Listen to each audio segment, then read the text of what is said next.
Hello, everybody, and welcome to the Dinner Parties Rehoboth Beach podcast. Dinner Parties Rehoboth Beach is a reality show taking place within the southern Delaware beach community. Our collective group of couples hold dinner parties in the Rehoboth Beach and Lewis areas at their homes or select party venues.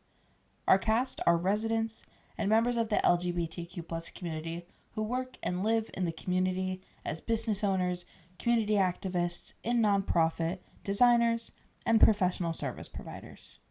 Each episode will focus on one couple's preparation and the experience around each of their dinner parties.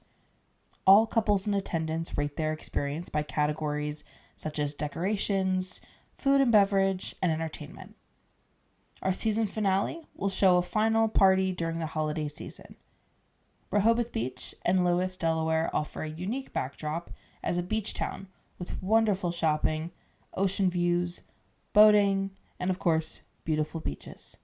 In this podcast, we get to know each of our couples and their respective backgrounds with our host, Michelle Fenning, the creator of Dinner Parties Rehoboth Beach and co-founder of Blind Eye Productions.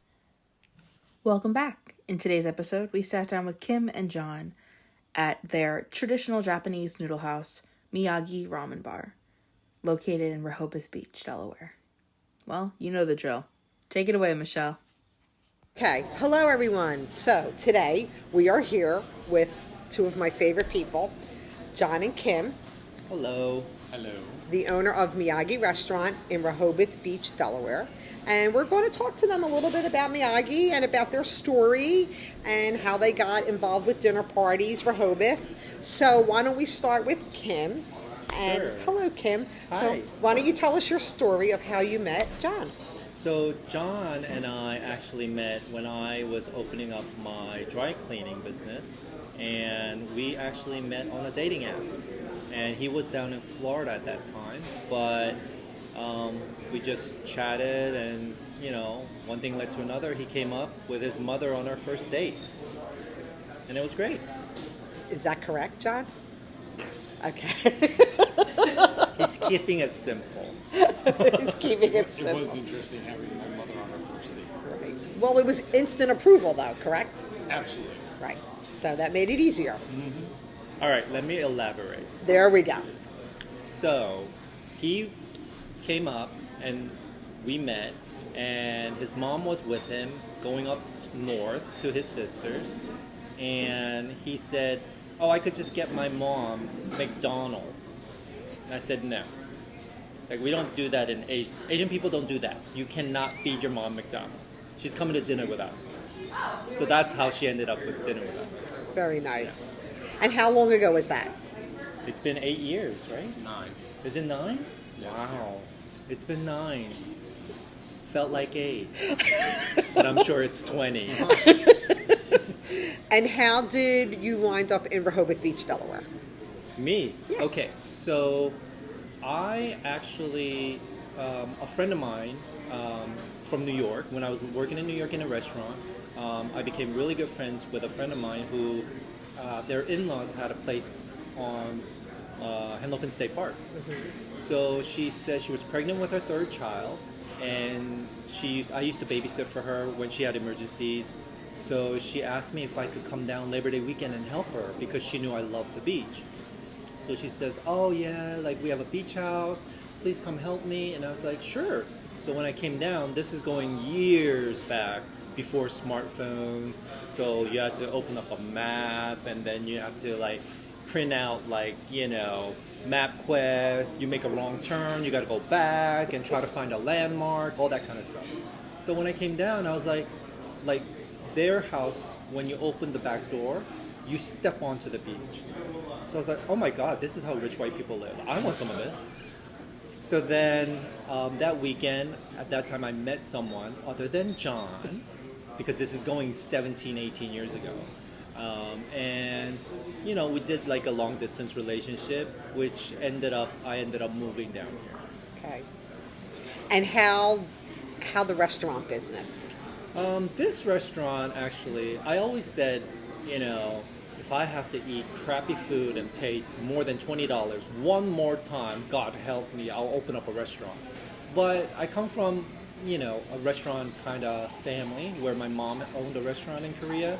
And I just knew one thing, that I know how to taste food and find out something's wrong with it. Like, this needs more salt, or this needs paprika, or this needs something. So I knew, like, if I had my own place, I could at least serve tasty food. But when I first opened, I had a business partner, and we were jokingly talking about, this place needs a noodle bar. And we're like, yeah. And that's how a joke ended up becoming a reality many years later. Okay.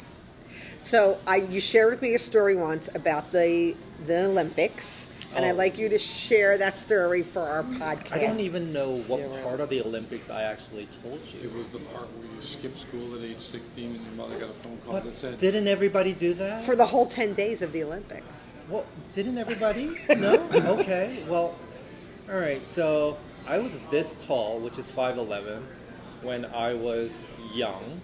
So at that time, everybody in our age group, in my class, were about like 5'1". So I was the only kid that was tall enough to jump the fence and cut class, which I did. So then, and I was a bad kid. So I went to the Olympic Stadium because it was literally across the street from us. So I went there, and I'm like, I have to be with my people. They've come to see me. I have to be with my people. And then there was this one guy who was trying to get directions, but he had a very heavy, like, southern twang. So the girl at the information booth didn't know what he was saying. So she was like, I don't know. So I went up, I asked him what he wanted to know, and he wanted to know, like, what venue was at the stadium or something like that. So then I asked her in Korean, and she told me in Korean, and I told him in English. So then after that happened, then I was about to leave, and she says, like, how could you do that? I said, do what? And she said, that. And I said, well, I speak Korean, I speak English. If you speak both languages, why can't you do it? And she was like, you have to meet my boss. There's probably about 5 people in Korea right now that can do what you just did, and they're not even that good. So then her boss comes down, and she goes, do you mind if I give you a test? And I said, sure. So I'm going to read you something in Korean, and I want you to say it in English. So then they did, and I did, and they were like, well, are you in school right now? And I thought they meant, like, literally right now. So I was like, no. So they figured that either I was in the military and then just came out, and then you usually have about 6 months before you return back to college. Mm-hmm. So they thought I was like that. So he said, would you like to work with us? And I said, sure. You get to see all the venues free. You get to go to the closing ceremony. I was like, sure. Absolutely. So I do it. So then that's how it all started. But of course, I wasn't a college student. I was in junior high. I was not in military, yet I looked old. So I had to lie, give them a fake number, and they don't have smartphones or even cell phones at that time, so nobody could verify it. They just took your word for it. So I was just like, I was telling my mom every morning, all right, I'm going to school. And then I'd be at the Olympic Stadium. I got to see Carl Lewis. I got to see Greg Louganis. That's the year he hit his head on the diving board. It was very interesting. Very nice. Yeah. I love that story. Love that story. And Okay, then- John, and then your he- turn. He missed the closing ceremony because they called his mother from the school and said... No, my school called my mom Right, and that's what I said, your son has not been coming to school for over a week. Do you know where he is or when he's planning to attend? So I was like, oh, you couldn't wait one more day. Oh, the closing ceremony. Darn it. Okay, John, Yes, ma'am. hit it. Tell us a little bit about yourself. I spent most of my career in government in Washington and then up in New England, and had retired and met Kim.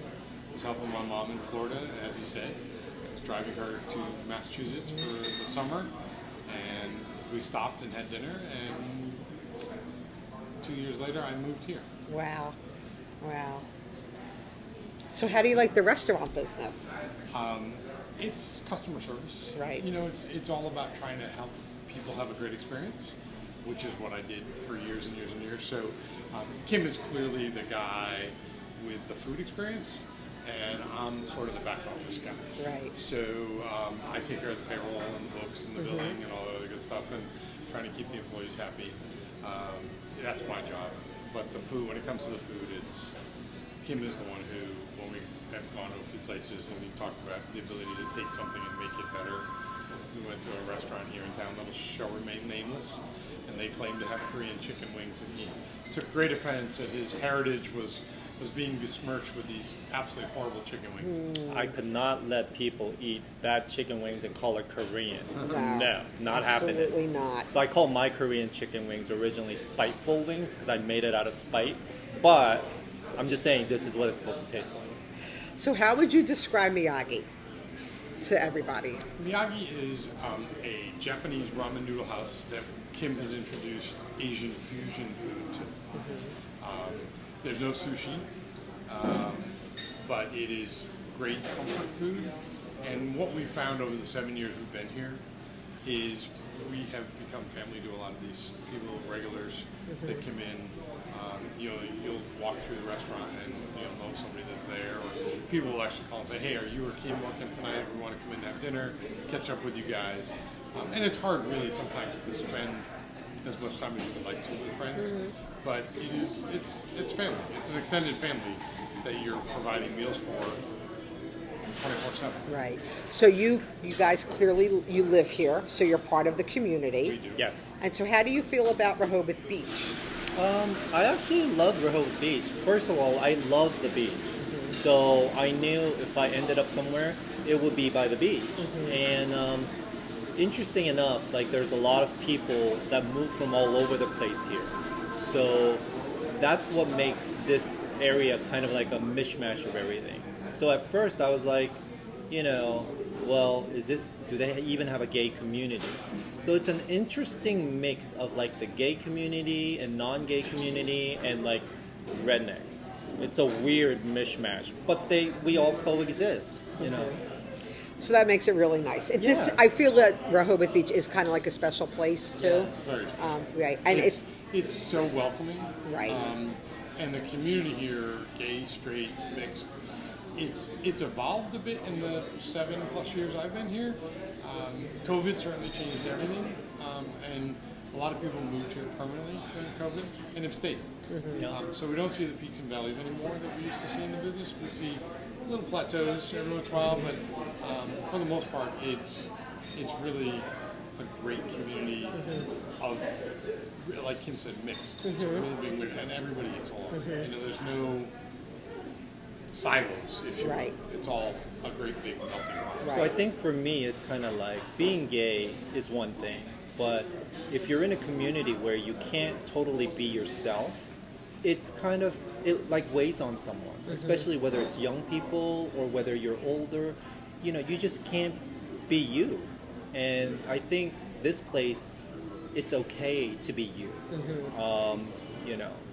There are some people who might cringe, but it's very few. It's very rare that happens in Rehoboth. and it's definitely more of a 12-month a year place now. It is now. Absolutely. Yeah. Yes. Yeah. I mean, when Kim came down here 17 years ago, where we're sitting Oh, was a yeah. cornfield.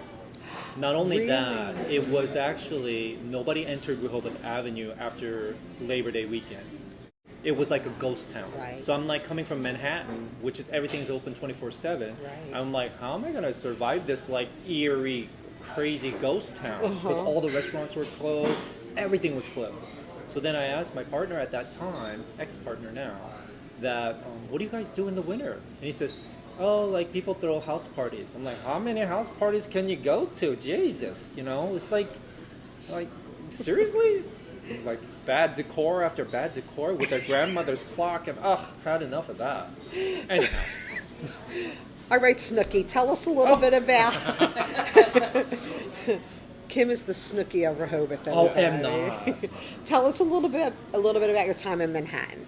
My time in Manhattan, so it's interesting because Manhattan has so much to offer.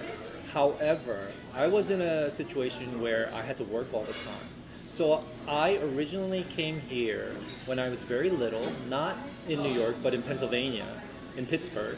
And then when I turned 10 or 9 and a half, we moved back because of my dad's job. So then after that, I knew I would always come back, but I had no way to get back here. So then I had to fail the college entrance exam, like on purpose. Sorry, Mom. I know this is the first time you're hearing this. Anyhow, so I had to fail it. I literally walked out of the test, and on an English test too, out of anything. And the moderator was like, "Where are you going?" And I said, "Even if I get into this shitty school, I am not gonna come here." And he was like, "No, if you don't know the answer, like at least pick one." And I just held up the sheet and I said, "Do you know how easy this is for me? This is a joke." And I started reading like 1A, 2, D, like, and he was like, he kicked me out. So then I was out, and then in Korea, all the kids finish and come out together to one exit. So I had to mesh and mingle, and like, because it's a crazy mayhem when they come out, and then the parents are all waiting outside. It's like crazy. So then my mom asked me like, "Oh, how was it?" And I was like, "Oh, I nailed it. Oh, great." And then not only that, this is another bad thing that Koreans do. They publicize on a national newspaper of each school and what, class, like who got in and who made it, and who, if your name wasn't there, you didn't make it. And my mom was like, "Yeah, let's look for your name." And I already know the answer, so I'm just like, "Yeah, sure, woo." Go there, my name's not there. My mom's like, "See, you can't even get into this shitty school, and you wanted to apply for a better school?" I knew it. And then she said, if you were smart, if you were even remotely smart, I would send you to America. And I was like, cha-ching! And I was like, what do I have to do? So then she said, you have to take this test called TOEFL, which is an English test, so come on. So I go, take this test, and I nail it. And my mom's like, oh, you could go to Harvard. And I said, why? Do they have a good fine arts department? Because that's what I'm going to be doing. And she was like, you know what, whatever, just go to school. So then I came to New York to School of Visual Arts. So that's how I came back to New York. You got to Manhattan. Excellent. Yep. So, John, why don't you tell us a little bit about the new addition to your family, who I met today. You did. Theo is a little 5-month-old Labradoodle who has joined us a little over 3 months ago now, and has made a great addition to the house. And there's a lot of the puppy stuff that everybody forgets puppy life is like, but he's a pretty smart kid, and he's getting it pretty quickly. But he goes to work with Christine and I, Kim's sister, at the cleaners every morning, and he stays there usually until noon or so, and then we go home. And there's a lot of walking that wasn't being done before that's getting done now. Some people literally come to the cleaners without any clothes just to see Theo. Oh, how sweet. Hilarious. I'm like, where's your clothes? And Where's my money? Where's your clothes? They come in and say, is Theo here today? Yeah. Aww. It's like one of their like rituals now. Yeah. So let's talk a little bit about dinner parties. Okay. So that's why you guys are here. Yes. It is? So you so you attended your first dinner party Yes. At Rich and McGill. at Rich and Miguel's, Yeah. and I found that people were a little too nice during the critique. It's not, well, I don't think it's, I tried not to be as nice. However, I try to be very honest, but I was like, all right, all these bitches are trying to put on a facade or facade or whatever you want to call it.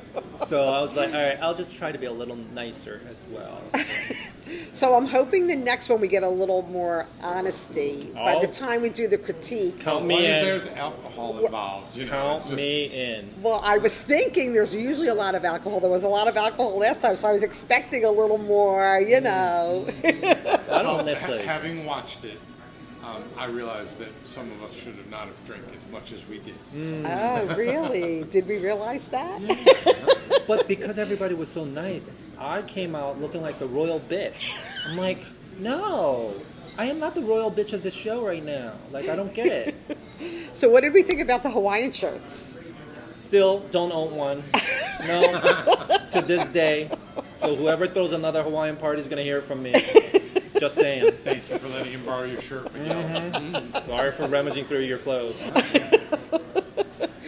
Okay, so I have a question Yes. that we're asking all of the couples. And so the question is, if you were able to throw a dinner party, no holds barred, no limits, no spending limits, what would that party look like and feel like? And who would be your 5 people that you would want to invite? and those people could be dead or alive. They could be family members or famous people. Who would you want to attend your dinner party? Well, first of all, my family I would not invite to a party like that because it'll be like crazy. Anyway, you go ahead, hon. Well, I would say that the party we would have, Kim would obviously plan it, and the menu and the decor, because this whole restaurant he designed. When we took over this space, it was a place that had been recently renovated to the tune of like $1 million. And we walked in and Kim goes, okay, that ceiling's getting ripped down, the floor's getting torn up, this is coming out, blah, blah, blah. I had a vision. I'm looking at cha-ching, cha-ching, money going out the door. I'm like, what is he doing? And you see the end result behind us. He really has the ability to vision things. Right. But in terms of who we would invite, I would probably invite some political figures. Probably the one person that I met in my life that just captivated me was Tip O'Neill. He was a guy that, bigger than life, absolutely loved life, and sort of was the focus of any party or room he would into. I met him a few times when I was a young kid, and he never forgot who I was. But he was always gregarious and always outgoing and fun. So he would be one person that I would want to have at a party. There's some other people that I met when I was living in Maine. These women who were part of the OSS, which then became the CIA, but they were amazing women who did this incredible work during the World Wars, and just fascinating stories of how they did what they did back then. They're no longer with us, but they would be fun to have around too, because they had great stories and details about life. I would probably invite my ex-wife, because she's so much fun to have around. Her and Kim are both great party people. They love to throw parties, and they love to entertain people. So those would be a few of the people I know. For me, I would say, first of all, I think I would invite my mom because I put her life a living hell when I was growing up. And I admit it, and I was a really bad kid. But I wasn't like bad kid in a sense like I was joining a gang or things like that. I was just a very depressed, ugly child, because being gay is one thing. I knew I was gay when I was little. I knew I was gay when I was like 6 or 7. And not being able to express it in Korea, in a country where it's always looked down upon, it was really tough. So I became depressed. I thought I would never be happy. I thought I would never be able to live my life with someone that I loved or cared about truly, or I had to put on a fake face with a family and a kid. I thought that is not what I want in my life, but I thought that's what I had to be. But over the years, even though I put my mom's life through hell, now I'm trying to make up for it, but I feel like there's no way I could ever make up for it for the rest of my life, even though I love her to death. And inviting people who are dead, I think would be definitely my dad, who passed away when I was 20, and then my stepdad, who passed away recently, because I never got to truly know them well, both of them. I just feel like I never really had enough time with either one of them. So I would invite them. It would be fun to mix our families, those who are no longer with us, Right. especially, to put them together in one big dinner party, because, from my grandmother and my father, who aren't here either, our families don't really know each other. I mean, I know his mom, he knows my mom, he knows my sisters, I know his brother, but prior to us, our families, we don't really know each other. And it would be fun to be able to put everybody together in a room and sort of have some ghosts there to entertain the crowd. Didn't we already have that? It was called The Walking Dead or something? Maybe that was just me. Yeah. So what would the party look like? Like what would it be? What would be served? Like what would be your ultimate? Like would it be here? Would it be somewhere else? Would it what? For me, if there's no limits, no holding back, No. then it would have to be in probably somewhere that's so outrageous, like the Parthenon. Okay. An outdoor dinner, because I love pasta, and it would be like long, sheer drapes just like blowing in the wind, with like a ginormous Tuscan table with tons of Italian food. Oh, wow. Despite Very my interesting. Asianness. That's okay. And That's kimchi, because I know my dad needs kimchi to eat. Okay. Yeah. So we would have special dishes for special guests. Yes. So good. That brings us to Miyagi. How do you guys describe Miyagi, and what are some of your signature things that you serve here? So I think Miyagi originally I started it off wanting it to be a more traditional ramen noodle bar like you see in every corner in Japan. However, my first customer wanted orange flavored chicken, and I said, we don't have it. And he said, why? And I said, because that's Chinese food and this is Japanese. He goes, well, what's the difference? That's when I thought, okay, maybe we need to jazz this up a little. And plus my friends were like, Kim, you're Korean. We want Korean food. I'm like, no. I'm like, I don't go to a steakhouse and ask for vegan food, do I? So they were like, no, but we really want this. We really want that. So I said, okay, I'll feature it as a special. And it's like, you bitches better come eat it when I have it for 2 weeks, and then it's going to be gone. So then we did have a special, and then I took it off. Then all the people during that time who came in and ate it, they were like, what happened to that dish? What happened to that beef dish? What happened to this? So I was like, I guess we're going to be a fusion now. So my noodle master gave me the very, very basic 4 traditional ramen noodle recipes. Mm-hmm. And after that, he told me, and then on, whatever you create will be yours. And I want you to make something, different flavors, different items, but it's going to be it's going to be your item. That's what will make your restaurant.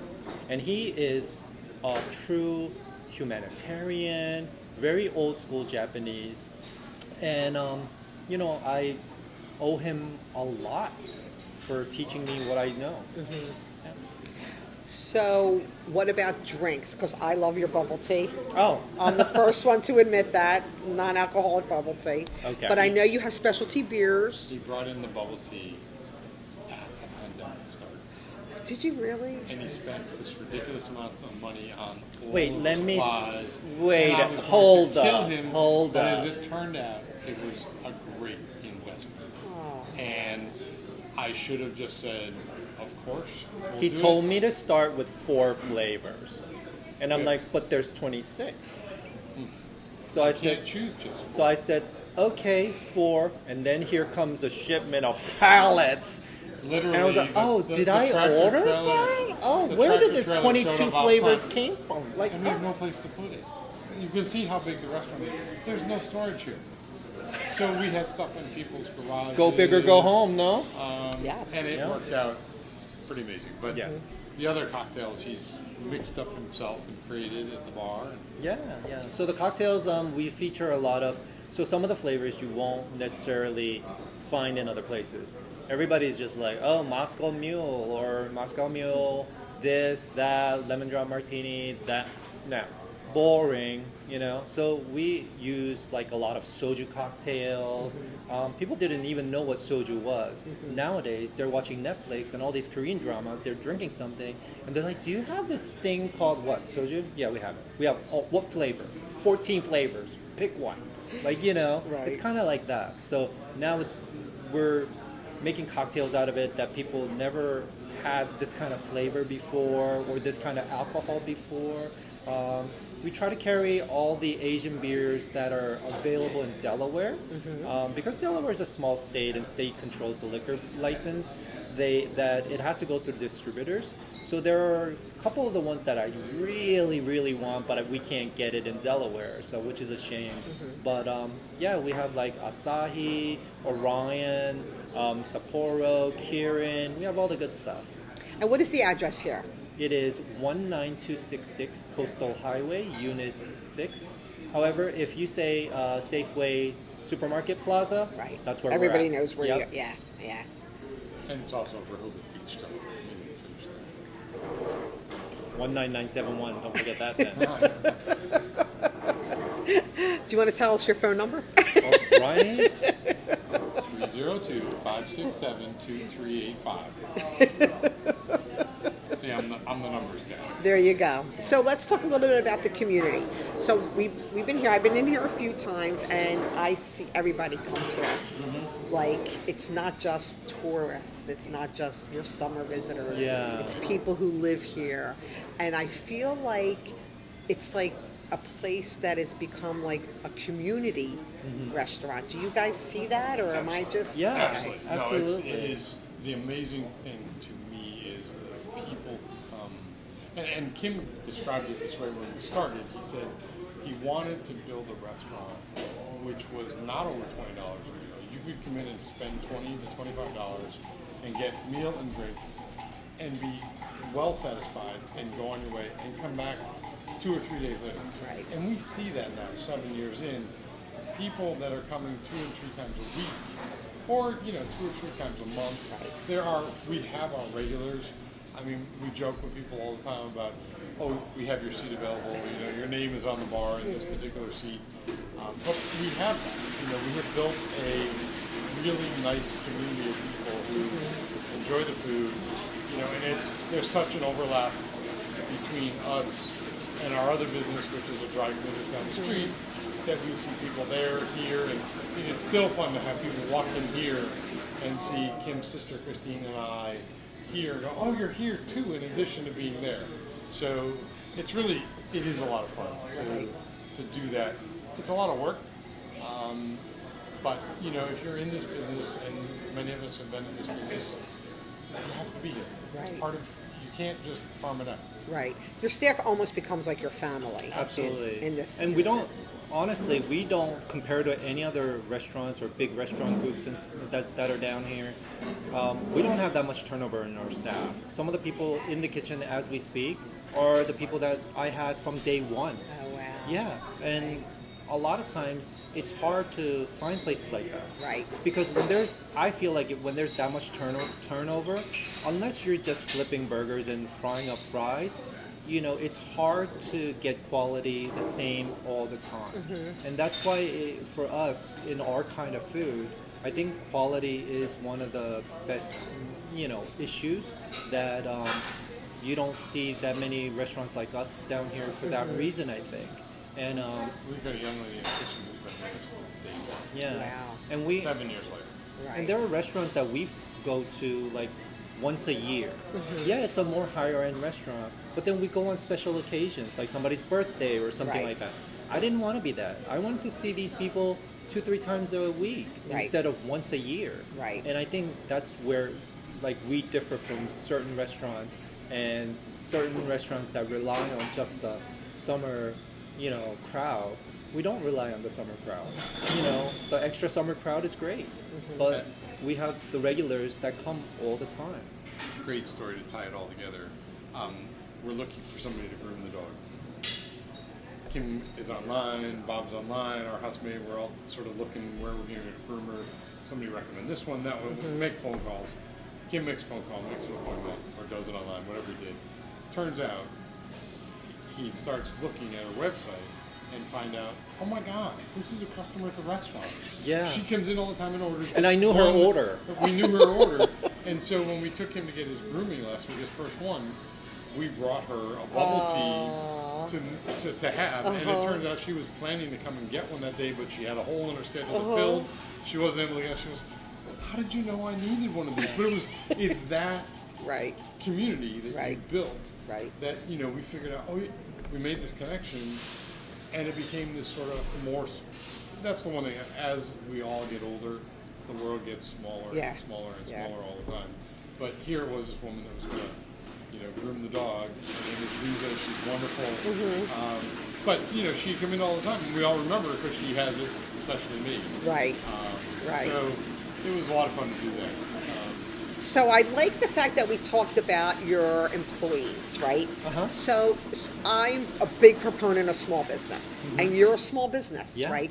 And when people say small business are the backbone of this country, the reason why is what you just said. Your employees have worked here. Right. They're able to earn Yeah. a living. They're able to put money back in the community. Yeah. They're able to buy houses, raise their children here. That's really the essence of a community and a small business. I mean, even during COVID, when we would have probably saved us more money by shutting down, I stayed open because these kids are paycheck to paycheck, some of them. And if they didn't come to work, then they wouldn't have a paycheck that way. Right. And then you don't know what would happen. So even though we lost more money by opening, but then at the same time, when everybody reopened and somebody was trying to fish for all these employees and be like, oh, we'll give you $2 an hour more, they didn't leave. Right. You know, because they understood what Right. we went through and how much money we lost. So they stayed with us as well. Right, So, what you sacrificed, yeah. yeah. So, is there any other thing we want to talk about Miyagi? Because Griffey's going to edit, so is there any other thing you'd like to say about Miyagi? So- Because this is your time to talk about Miyagi. Okay. I want to bring Christine over. So Okay. Miyagi, first, the name comes from a region in Japan. It's called Miyagi Prefecture, and it's located on the. Is it western? Yeah. No, It's it's in on the Japan. eastern It's a state northern of Japan. part of Japan. Okay. So it's on the same. So it's on not the a movie. It could be, but those are for the '80s children. But yeah, it's not very wax on, wax off. Which was, But- by the but way, it it was was- on last night. Was it- it? Yeah, I think it was on It can be TBS Michelle, last It can be night. on everywhere. Now it's all on And demand, that's honey. You true, can have that's it anytime you true, want. But yeah, it's on the same Love her, latitude. but she's so old school. Not It at the was on. not at the Heritage. There's no demand on Told you, honey, you could have stayed in the house. Thank you. So, He's got every streaming service on all. Oh, I'm there. So Miyagi Prefecture is on the same latitude as Delaware, and it's a Oh. sister state of Delaware. Okay. So when back in 2009, I believe, when they had a tsunami, and they were hit with this big tsunami where a lot of damage was happened. At that time, I think Jack Markell had collected money from Delaware, and all the money that was collected from Delaware was sent specifically to like Miyagi Prefecture to fix their schools, hospitals, homes, and things like that. So Miyagi, to me, the word is more than just a region of Japan. It means like when there's like for us and people in Japan in Miyagi, we could be two completely different kind of people, different culture, different language, different custom. But when there's a disaster, we're all one race. We're not Asian, Caucasian, American, black, white. Nothing matters. We all become one race, the human race, and we help each other. And that's where I feel like it means more. Hello. Have a seat. So Brains this of the is operation. my Oh. sister from another mother, Christine. Hello, And Christine. she's a big part of either the Miyagi or the cleaners as well, Okay. Couldn't do what we do if she's not here. without Christine. So she's really the man. If you want to say it that way, that's interesting. But she identifies as a woman. Tell us a little bit about your story, Christine. My story is, Well, how do you, obviously, you're Kim's sister, yeah, okay? And what made you be here with him? Like, like late 20 till like, me is late 40. I was in New York City. oh, okay. Yeah. The Kim is moved here about 12 years ago? No, 17. 70 already? Yeah. When he was in New York, we always, weekend together. Or sometime he make the food for my girl. And then someday he said like, oh, Nuna means old sister for Korean. Older He said, sister. older sister. Okay. And he said, Nuna, I'm moving. So where? And I thought he That's joking. it. It's only New York. Yeah, we thought America California. just ended at Right there. New Jersey. Yeah, it was you're- like New York, New Jersey, oh, Florida. That's what we thought. We didn't know there was Delaware. Maybe Connecticut. I just laughing because I know he's gonna come back maybe 2 years later, or like 1 year. You cannot stay there.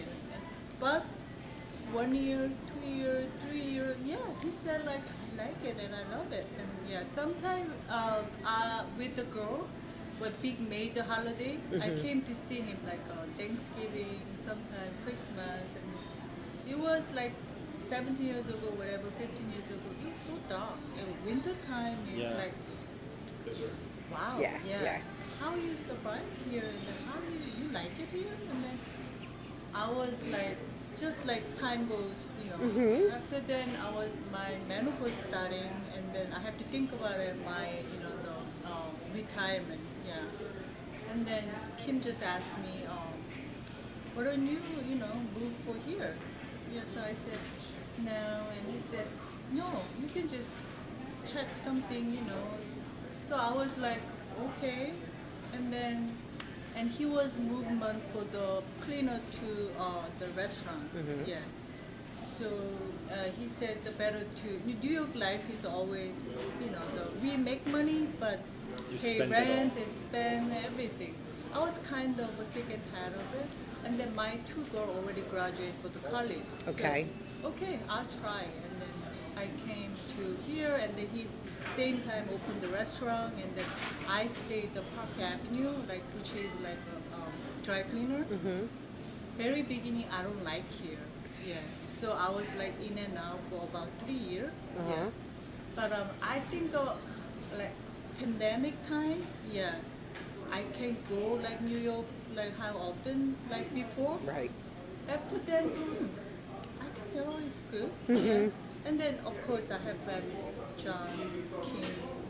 Yeah, from now on, that's the story. Oh, that's so wonderful. So we're kind of like the real modern family. Yes. Yes. And your two children are graduated college now? Yeah, they work, yeah. and Two then- girls, right? Two girls, Right, yeah. right. They are both still in New York. Okay. Because they are born and raised in New York. Right. And then, yeah. Right. City girls. City Well, girls. one works for Sesame Street and one works for MoMA, Museum of Yeah. Oh, Modern yeah, Art. yeah. Oh, that's Yeah. wonderful. Wonderful.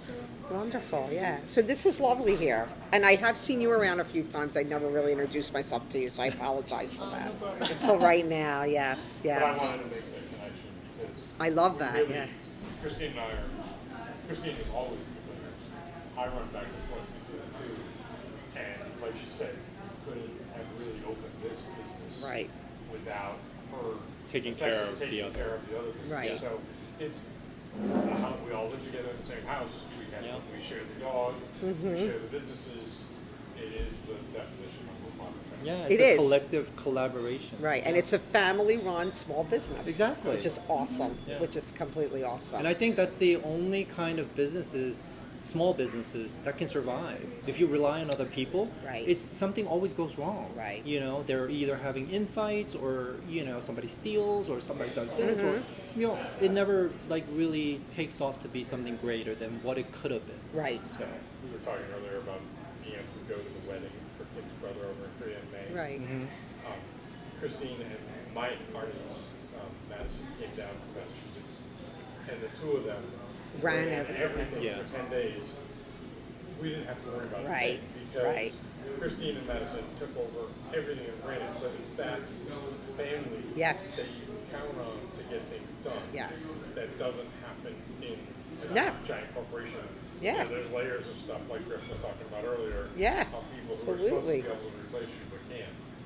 Right. But we have family who can step in Right. and run the show. Right, and that's so important. It's so important, and it builds a sense of community. Also, I think it does. Yeah. But Well, and it is so much fun to come in and have people from the community who knows from our other businesses or just around. Yes. Who always say to Christine, oh my God, you're here. thank you. And that is another episode of the Dinner Parties Rehoboth Beach podcast. To show your support for Kim and John, you can head to Miyagi Ramen Bar at 19266 Coastal Highway, Unit 6, the Safeway Complex at Rehoboth Beach, Delaware. Or follow them on Instagram, Miyagi Ramen Bar. Support for the show comes from Blind Eye Productions and in collaboration with Cabin Fever Events Company.